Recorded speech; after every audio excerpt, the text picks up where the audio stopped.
Gary Cooper, a doctor with Doctors Without Borders, had the world's biggest crush on the decorated war hero and artist Deepak Anand. Since breaking up with my boyfriend 6 months ago, I have been feeling a little bit negative towards men, but there was something about Deepak that made me toss and turn in bed late at night and fantasize. Not only was the captain a Parambir Chakra recipient, but his high cheekbones and strong jawline usually made my day. Not only had the captain mastered using his leg, his Jaipur foot, but it was almost like the explosion on Tiger Hill never happened. Almost as though it had never happened. The therapy center had closed a half hour ago, so it left the two army therapists in the canteen having chai, and Mary alone with Deepak. Massive biceps bulged out of a perspiration-soaked t-shirt as Deepak performed a set of dips. The kneeless stub of his right leg was wrapped. See, my shift had terminated, but I wanted to spend extra time with Deepak. There was a strange undercurrent to him. So, Deepak, I'm glad your money finally came. Money? You know, the government's 2 lakh disability reward for you being boarded up. Reward? You're gonna set up a business with the money, right? Yeah. A greeting card business in Mumbai. Oh, like Hallmark? No. Then what? Well, a series of my paintings would be displayed on these cards, and then someone can write a message on a blank page. What a great idea! You know, I've always hated those cliche card messages. Thanks. May I ask you something? I hope he doesn't ask me why I broke off with my ex-boyfriend. I don't want to talk about that two-timer. Will I ever walk like I used to?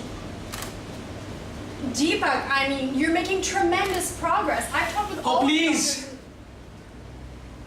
Don't be like the rest. Just tell me the truth. Okay. Why is it that no matter how hard I train, it takes so much energy to use that Jaipur foot? You're probably going to expend 30% more energy on walking than a non-amputee.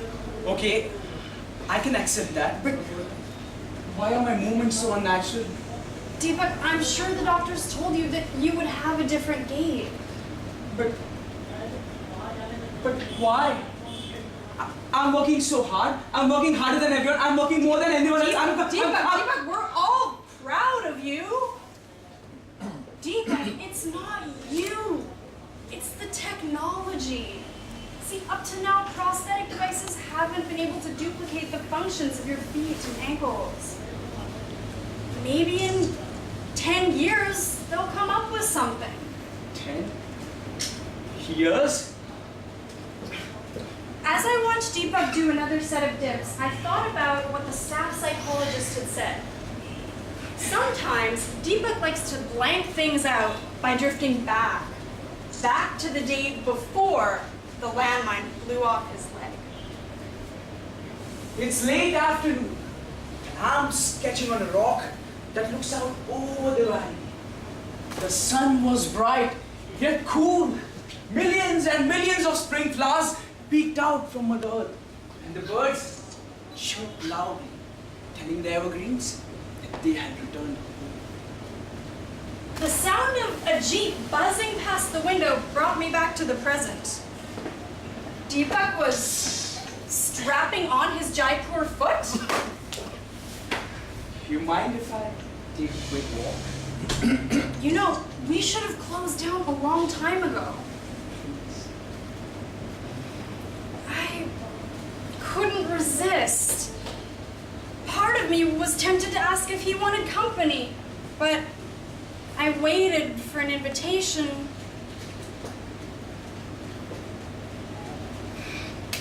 Okay, Deepak, you take a quick walk while I lock up. Thanks. I'll be back in 5 minutes. Okay.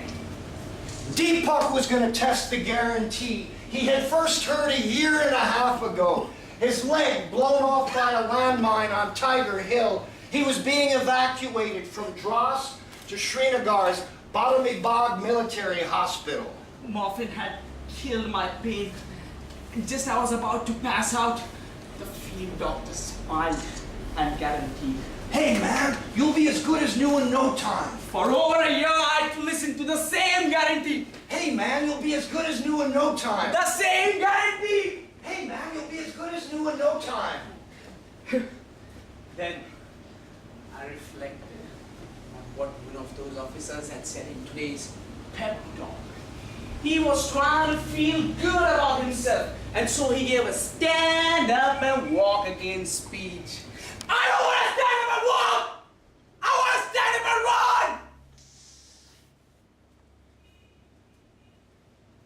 The military hospitals had become packed with these pen-pushing mama's boys who wouldn't last a second on Tiger Hill.